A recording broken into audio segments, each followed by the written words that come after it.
हम सबको पता है कोई चुनावी रैली नहीं है। अपनी दो बहनें हिम्मत से लड़ रही है। अगर बहन हिम्मत से लड़ रही है तो भाई कैसे पीछे रहेगा। और इसलिए हम सब दोनों अपनी जो बहनें हैं, कल्पना जी हैं, सुनीता जी हैं, आप चिंता मत करो। सिर्फ हमें नहीं, पूरा अपना देश हिंदुस्तान आपके साथ में है। देश में जो स्थिति है मैं दोहराना नहीं चाहूंगा। कुछ दिन पहले आशंका थी कि क्या हमारा देश तानाशाही की ओर चल रहा है, लेकिन अब वो आशंका नहीं रही, अब वो सच्चाई है। अगर बीजेपी सरकार को ऐसे लग रहा होगा कि अरविंद जी को अरेस्ट किया, हेमंत जी को अरेस्ट किया तो लोग डर जाएंगे, लेकिन उनको आज तक पता नहीं, उन्होंने अपने देशवासियों को कभी पहचाना नहीं। मेरे भारत का हर कोई डरने वाला नहीं, लड़ने वाला है। और अगर हिम्मत है तो बाकी आपकी सारी एजेंसीज हैं, ईडी, सीबीआई, इनकम टैक्स, जैसे हम इंडिया गठबंधन बनाकर सबके सामने आए हैं। अगर आप में हिम्मत है तो बीजेपी को मैं कहता हूं, चुनौती देता हूं कि बाकी सारी लोगों को छोड़ दो, आप सीधा आपके बैनर पर लगा दो कि बीजेपी के साथ जो 3 साथी पार्टी है वो ईडी, इनकम टैक्स और सीबीआई है। लेकिन अब समय आया है, कितने दिन तक हम उनकी आलोचना करते रहेंगे। अब तो उनका सपना ऐसा है कि 400 पार।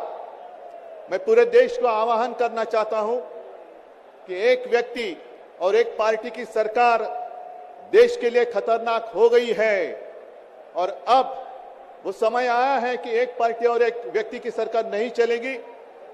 पूरे देश को मैं आह्वान करता हूं कि हम सबको अब चाहिए, मजबूत देश चाहिए और मिलीजुली सरकार हमें लानी ही होगी। देश में जितने सारे प्रांत है, जितने सारे राज्य हैं, उनका सम्मान करने वाली सर्वतोमुखी सरकार अगर हम लाते हैं तो ही देश बच सकता है, नहीं तो फिर आपका सवाल है, आपका भविष्य आप किसके हाथ में देना चाहते हो। हम सारे आए हैं चुनाव के प्रचार के लिए नहीं आए हैं, हम प्रजातंत्र की रक्षा के लिए आए हैं। और कैसी सरकार है, अरविंद जी के ऊपर इल्जाम लगा दिया, डाल दिया जेल में। हेमंत जी के ऊपर इल्जाम लगा दिया, डाल दिया जेल में। ये कौन सा तरीका है। इनके पास जितने सारे लोग हैं, मैं आपके सामने आने से पहले कुछ पत्रकारों के साथ वार्तालाप कर रहा था और उन्होंने कहा कि उद्धव जी अब उन्होंने इनको साथ में ले लिया, उनको साथ में ले लिया। जिनके ऊपर भ्रष्टाचार के आरोप खुद भाजपा ने लगाए थे, उनको उन्होंने वॉशिंग मशीन में डालकर साफ सुथरा नहला धोला कर अपने मंच पर विराजित कर दिया। तो आप क्या विश्वास रख सकते हैं। जितने देश में भ्रष्ट लोग हैं, उन सारे लोगों को इकट्ठा लेकर बीजेपी देश को विकास के राह पर लेके जा सकता है। भ्रष्ट लोग देश का विकास कर सकते हैं।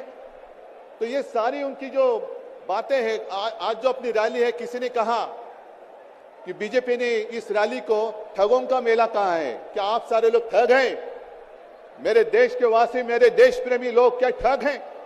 ये तो भ्रष्ट लोग हैं, भ्रष्टाचारी लोग हैं जो भाजपा में है, जुमलेबाज लोग हैं। और मैं ये भी जानता हूं, मुझे याद है कि कुछ दिन पहले उत्तर भारत के सारे किसान दिल्ली आना चाहते थे, नहीं आने दिया। उनके जो रास्ते थे उसमें खिले डाल दिए, उनके ऊपर टीयर गैस छोड़ा, लाठीचार्ज किया। तो मैं पूरे देश के किसानों का आह्वान करता हूं, आप अन्नदाता हो,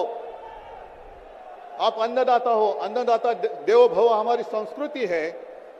जो सरकार किसानों को आतंकवादी मानती है और जो सरकार किसानों को दिल्ली आने से रोकती है, तो अब समय है कि पूरे देश के किसानों को आतंकवादी समझने वाली भाजपा सरकार को दिल्ली आने से रोकना होगा। जैसे आपकी राह उन्होंने आपके रास्ते दिल्ली आने से रोकी थी, वैसे अब किसानों ने बीजेपी को दिल्ली आने से रोकना ही होगा। और एक नारा जो मैंने मुंबई में दिया था, वो जो कहते हैं कि आपकी बार 400 पार, मैं आपको आह्वान करता हूं कि जहां से आप आए हुए हैं, आप जाओ, अपने घर पे जाओ, जहां भी जाएंगे, गांव में जाओ, लेकिन एक नारा आपको देना होगा तानाशाही के खिलाफ, अब की बार भाजपा तड़ी पर। अब की बार भाजपा तड़ीपार और ऐसे तानाशाही करने वाली सरकार अब हम दिल्ली आने नहीं देंगे। यही शपथ लेकर आगे हमें जाना होगा। और फिर से एक बार सुनीता जी, कल्पना जी, आप चिंता मत करो, पूरा देश आपके साथ है। आप लड़ाई जीतेगी और हम सब लड़ाई जीतेंगे, प्रजातंत्र जीतेगा। जय हिंद।